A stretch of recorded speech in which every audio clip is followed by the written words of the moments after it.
Rabbi shrah li sadri wa yassir li amri wahlul 'uqdatam min lisani yafqahu qawli wa saddid lisani wa hadi qalbi bihaqqi sayyidina Muhammadin sallallahu alaihi wasallam.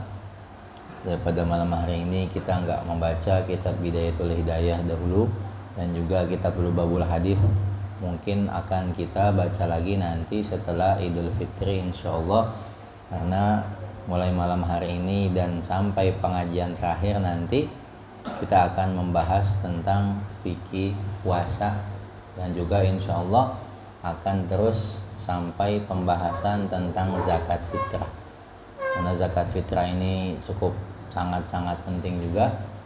Ada beberapa hal yang harus diluruskan, jangan sampai zakat fitrah kita tidak sah, karena jika zakat kita tidak sah, pahala puasa kita itu masih terkatung-katung antara langit dan bumi. Jadi malam hari ini kita melanjutkan fikih puasa kita. Kemarin kita udah membahas tentang rukun puasa yang pertama, yaitu masalah niat. Udah kita bahas kapan diperbolehkan waktu niat, kemudian bagaimana niat puasa yang paling minimal, kemudian boleh atau tidak puasa niat di malam pertama untuk 1 bulan penuh. Itu sudah kita bahas, aneh nggak ulang lagi. Maka sekarang kita masuk kepada rukun puasa yang kedua. Kalau ente ada yang ketinggalan masalah niat, nanti aneh upload videonya di Faedah TV masalah rukun puasa yang pertama, yaitu niat. Sekarang kita masuk kepada rukun puasa yang kedua, yaitu menahan diri dari segala hal yang membatalkan puasa. Puasa kita tidak akan sah sebelum kita mengetahui apa saja yang bisa membatalkan puasa kita. Maka kita bahas ada 9 hal yang dapat membatalkan puasa. Yang pertama, masuknya sesuatu ke salah satu lubang yang 5. Masuknya sesuatu ke salah satu lubang yang 5. Lubang yang 5 apa aja? Yang pertama mulut, yang kedua hidung, yang ketiga telinga, yang keempat lubang kemaluan depan, yang kelima lubang kemaluan belakang. Kita bahas dulu lubang yang pertama, mulut. Masuknya sesuatu ke mulut bisa membatalkan puasa kalau ditelan. Kalau memang ditelan. Kalau nggak ditelan bagaimana? Ya nggak batal. Umpamanya ada seorang kakak ngelihat adiknya lagi makan es krim. Adiknya belum wajib puasa, diambil es krim adiknya, dimasukin ke mulut. Ya asalkan gak ditelan maka tidak batal. Atau seorang ibu dia masak buat buka puasa, dia cobain tuh masakannya, asalkan tidak ditelan maka tidak Sebagaimana kita saat puasa tetap disunahkan untuk berkumur-kumur. Kumur-kumur kan kita masukin air ke mulut, batal gak? Enggak, asalkan tidak ditelan. Kecuali ditelan baru batal gitu. Kalau sikat gigi gimana sikat gigi? Sikat gigi itu pertanyaan yang paling banyak itu biasanya. Sikat gigi bisa membatalkan puasa kalau memang ditelan sikat giginya. Atau odolnya ditelan sama dia, baru batal. Kalau nggak ditelan maka tidak batal. Cuman kalau habis zuhur sebagian ulama memakruhkan. Kalau habis zuhur jangan pakai siwak, jangan sikat gigi, makruh. Karena Nabi SAW bersabda, la khulufu fami shaim atyabu indallahi min rihil misik. Bau mulut orang yang berpuasa itu lebih harum di sisi Allah ketimbang bau minyak kasturi. Kalau kita sikat gigi, khawatir bau mulut yang Allah cinta itu hilang. Gitu. Maka sebagian ulama memakruhkan sikat gigi setelah zuhur. Nelen ludah bagaimana nelen ludah? Nelen ludah batal gak tuh? Nelen ludah nggak batal kalau memenuhi 3 syarat. Yang pertama syaratnya harus ludahnya itu ludah sendiri, bukan ludah orang lain. Kalau ludah orang lain bagaimana? Umpamanya suami istri, pasutri, pasangan suami istri, ciuman di siang hari bulan Ramadan, nggak batal. Tapi ludahnya tertukar. Si suami nelen ludah si istri nelen ludah si suami, maka batal. Ludahnya ludah orang lah, harus ludahnya ludah sendiri. Kalau ludah orang lain batal. Yang kedua, ludah masih di tempatnya. Tempatnya ludah di mulut. Kalau udah keluar dari mulut, umpamanya sampai sini nih, ditarik lagi, ditelan, batal. Atau dikumpulin di gelas sama dia ludahnya, terus ditelan, batal, karena sudah bukan di tempatnya. Yang ketiga, ludah tidak bercampur dengan sesuatu yang lain. Kalau ludahnya bercampur umpamanya sama muntah, ludahnya bercampur umpamanya sama daging, batal. Harus ludahnya itu murni, nggak boleh bercampur dengan sesuatu yang lain. Bagaimana dengan rehak? Rehak itu ada 2. Ada yang di batasan luar, yaitu di huruf kha. Ada rehak di batasan dalam, yaitu di huruf h. Kalau yang di huruf kha ditelan, batal. Tapi kalau yang di huruf H di batasan dalam ditelan, nggak batal. Gitu. Kalau di huruf Kha tuh bisa dikeluarin, keluar dia, ditelan, batal. Tapi kalau yang di huruf H kita keluarin juga nggak bisa, susah, karena dia di bagian dalam, ditelan nggak batal. Gitu. Nah, jadi nelen ludah nggak batal dengan 3 syarat: ludah sendiri, kemudian ludah masih di tempatnya. Yang ketiga, ludah tidak bercampur dengan sesuatu yang lain alias murni ludahnya. Nah, bagaimana makan dan minum dalam keadaan lupa? Makan dan minum dalam keadaan lupa sebanyak apapun tidak membatalkan puasa. Umpamanya ente mau berangkat kerja, ada roti di meja, ada kopi di meja.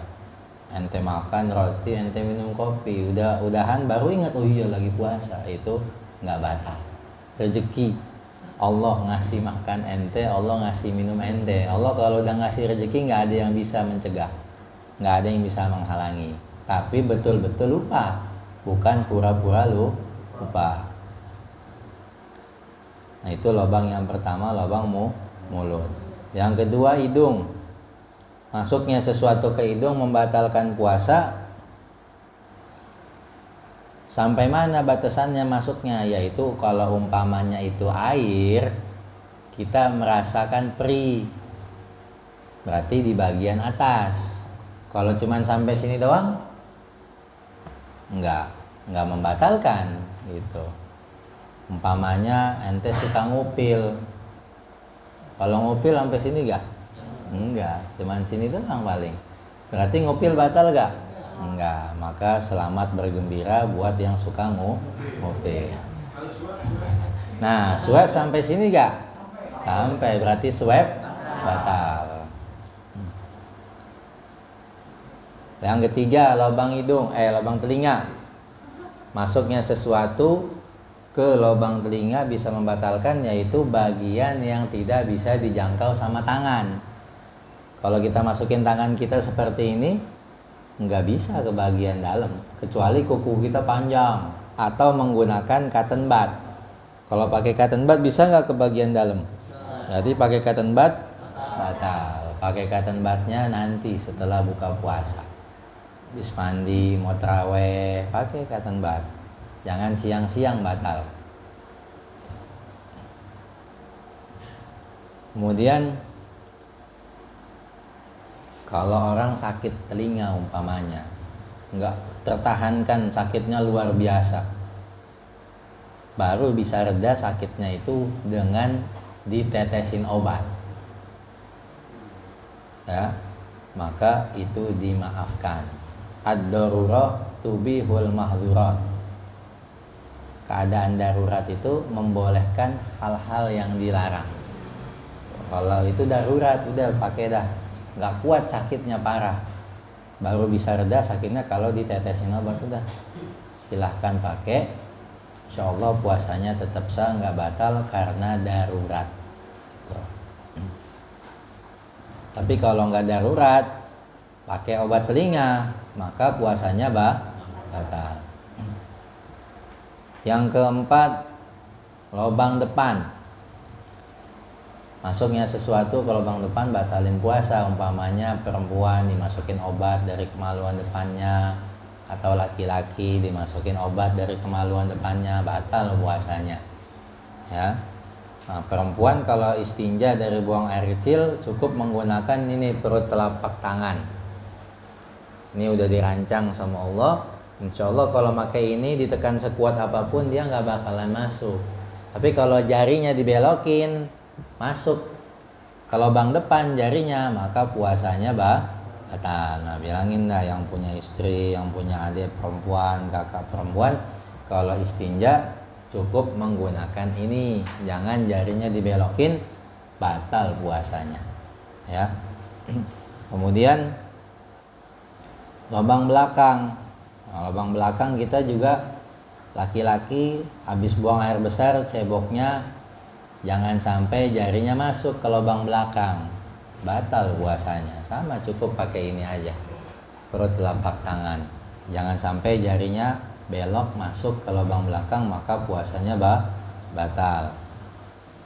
Nah, bagaimana dengan mandi? Mandi siang-siang bulan Ramadan, nggak sengaja air masuk ke telinga, batal nggak tuh puasanya? Maka mandinya perlu dilihat. Mandinya diperintahkan nggak sama agama? Kalau mandinya diperintahkan sama agama, diperintahkan oleh syariat seperti mandi wajib atau mandi sunnah Jumat, nggak sengaja ada air yang masuk ke telinga atau ke salah satu lubang yang 5, maka puasanya tidak batal.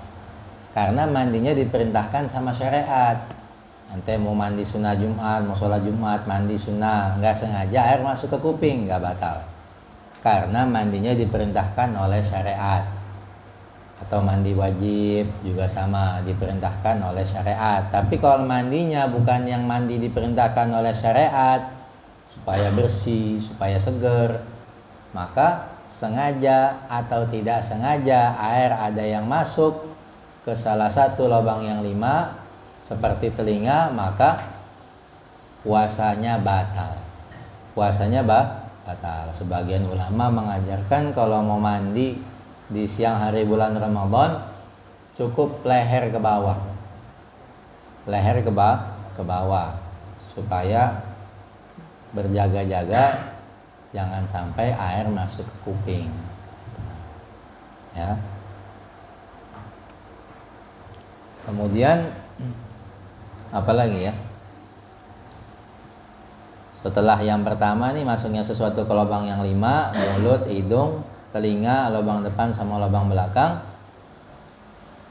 Yang kedua dari hal yang membatalkan puasa adalah muntah dengan sengaja. Lagi puasa sengaja dikorek-korek mulutnya supaya muntah, batal puasanya. Muntah akhirnya batal. Kenapa? Karena sengaja dia untuk muntah. Kalau nggak sengaja gimana? Kalau nggak sengaja ya nggak batal. Umpamanya dia naik kendaraan, mual, muntah, nggak batal. Atau dia masuk angin, muntah, nggak batal. Tapi setelah dia muntah, dia wajib kumur-kumur terlebih dahulu sebelum nelen ludah.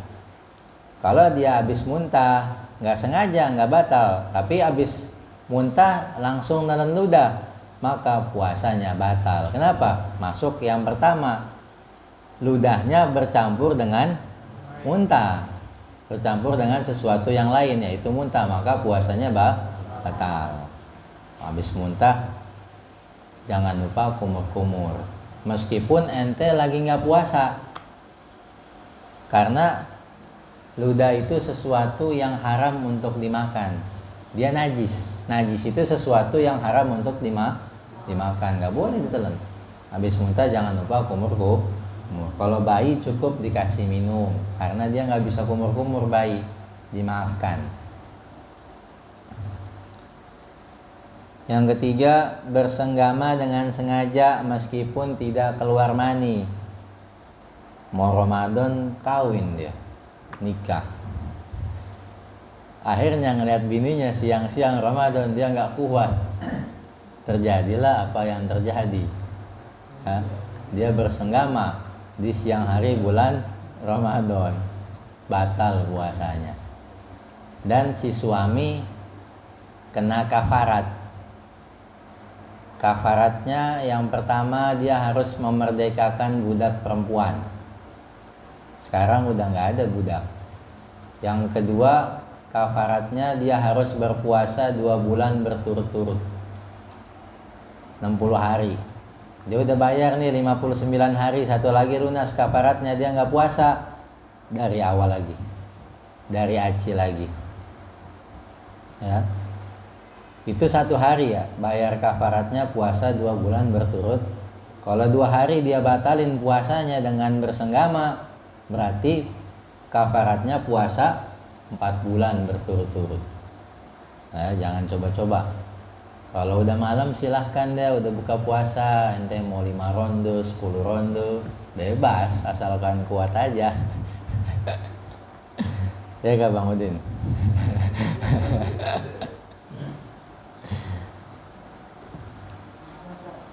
Hah? Itu belum termasuk kodonya ya? 2 bulan belum termasuk kodok yang dia batalkan itu. Gitu. Kalau nggak mampu puasa 2 bulan berturut-turut bagaimana? Maka dia memberikan 60 orang fakir miskin makan. Memberikan makan kepada 60 orang fakir miskin. Masing-masing fakir miskin dikasih 1 mud. 1 mud itu 1 genggaman tangan Nabi. 1 raupan tangan Nabi. Nggak nyampe seliter. Tapi dilebihkan menjadi seliter, lebihnya sebagai sedekah. Ya. Yang dikeluarkan makanan pokok. Kalau kita di sini nasi berarti beras. Nah, ya, bersetubuh, berjima. Nah, nggak apa-apa itu, nggak masalah. Yang dimaksud bersenggama masuk kepala zakarnya ke kemaluan istrinya, gitu. Kalau peluk-pelukan nggak apa-apa, gitu. Nggak apa-apa itu.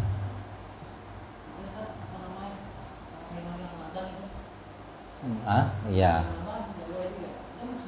Nggak batal puasanya, nggak batal gitu. Cuman kalau memang nggak kuat, mendingan jauh-jauh, udah menjauh.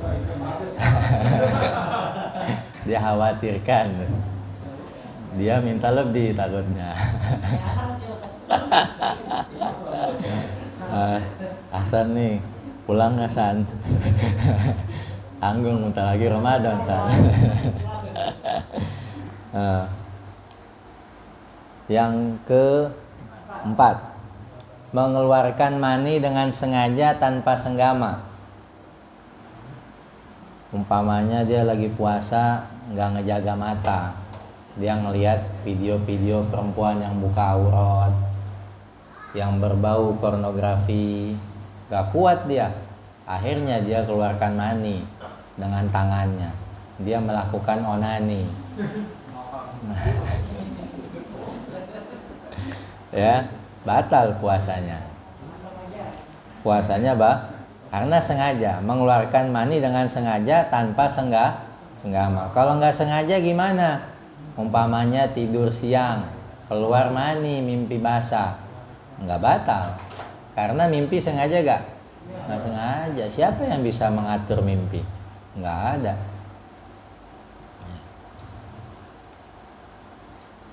Yang kelima, keenam, ketujuh kita nggak ngalamin. Yang kelima, head. Perempuan dari subuh puasa jam 5 datang head. puasanya batal, tapi jangan bersedih, insya Allah pahalanya tetap Allah berikan utuh, tapi dia wajib mengkodoknya. Berapa hari haidnya? 6 hari, berarti kodok puasanya selama 6 hari itu. Boleh dicicil, nggak harus berurutan, nggak harus berturut-turut. Yang keenam nifas, yaitu darah yang keluar setelah melahirkan. Yang ketujuh melahirkan. Umpamanya dia udah hamil tua nih, 9 bulan masih puasa juga, Masya Allah nih ibu-ibu, habis asar melahirkan, puasanya batal. Yang kedelapan hilang akal. Hilang akal ini ada bermacam-macam ya. Tidur, gila, pingsan, ayan, epilepsi, sama mabok. Tidur bagaimana tidur? Puasa batal enggak batal. Atau seharian tidurnya. Deh, sebelum subuh tidur, habis sahur tidur ya. Soal subuhnya bablas, zuhurnya bablas, asarnya bablas, bangun-bangun sesudah maghrib enggak batal. Puasanya tetap sah, tapi makruh aja. Karena puasanya seharian dipakai buat tidur. Ya, puasa itu bukan untuk bermalas-malasan. Puasa itu untuk menyempitkan lajurnya setan. Setan itu dia berjalan di aliran darah kita. Kita menyempitkan lajunya dia itu dengan puasa. Kalau puasa dia nggak berdaya. Lemah syahwat orang yang berpuasa sehingga dia kuat untuk ibadah kepada Allah Ta'ala. Beda dengan orang yang kenyang. Itu setan jalan di dalam darahnya itu seperti jalan tol, jalan lancar jaya. Orang yang kenyang malas ibadah, baca Quran malas, sholat malas, ngaji malas. Setan berjalan di dalam aliran darahnya. Setan tuh bisa mengecil deh, masuk ke dalam tubuh kita ya. Itu tidur nggak batal tidur meskipun seharian. Kemudian gila. Kalau gila meskipun sekejap batal puasa. Gila sebentaran, 5 menit, 2 menit, habis gila sadar lagi, batal. Ya, bagaimana tuh? Allahu a'lam dah. Nah, dijelaskan oleh para ulama seperti itu di kitab-kitabnya. Gila meskipun sebentar batal. Yang kedua, yang berikutnya hilang akal, yaitu pingsan, ayan, dan mabok. Nah, pingsan, ayan atau epilepsi sama mabok ini batal puasa kalau seharian. Umpamanya habis sahur pingsan sebelum subuh, bangun-bangun jam 7 malam habis maghrib, batal karena pingsannya seharian. Kalau nggak seharian nggak batal. Umpamanya pingsan sebelum subuh jam 12 siang sadar, dia nanya jam berapa sekarang, jam 12 siang, pingsan lagi dia.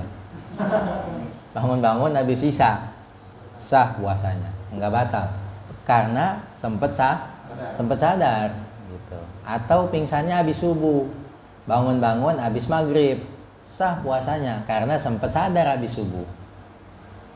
Pingsan batalin puasa kalau seharian, dari sebelum subuh sampai maghrib pingsan baru batal. Begitu juga dengan ayan dan mabok.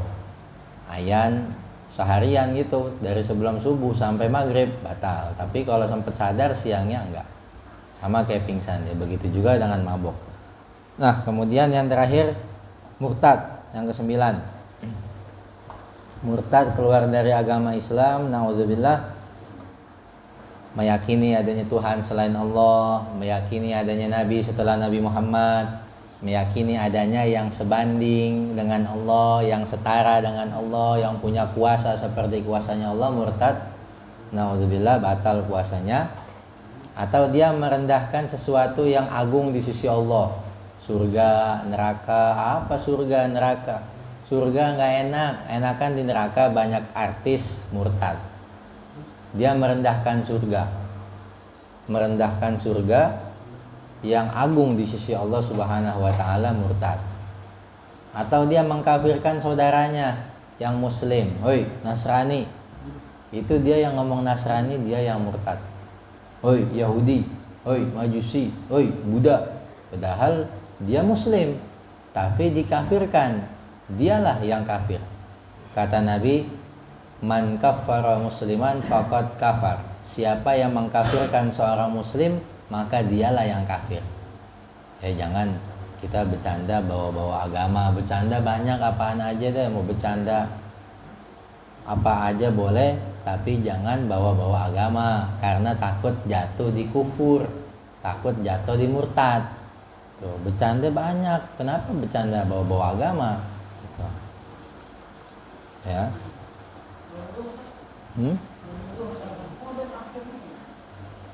Dia kafir nih. Kita harus punya bukti. Nggak boleh nuduh-nuduh gitu. Kalau tuduhan kita nggak benar, kita jatuh di kafir gitu. Karena hadisnya jelas, siapa yang mengkafirkan orang muslim, dia yang kafir gitu. Banyak sekarang seorang muslim itu gampang mengkafirkan saudaranya. Kalau ulama-ulama dulu itu sibuk bagaimana yang belum Islam supaya masuk Islam, bagaimana yang kafir supaya masuk Islam. Kalau sekarang yang udah Islam dikafir-kafirin. Terbalik ya. Nah, itu 9 hal yang membatalkan puasa. Sampai di sini dulu, insyaallah kita lanjutkan lagi. Wallahu a'lam. Mau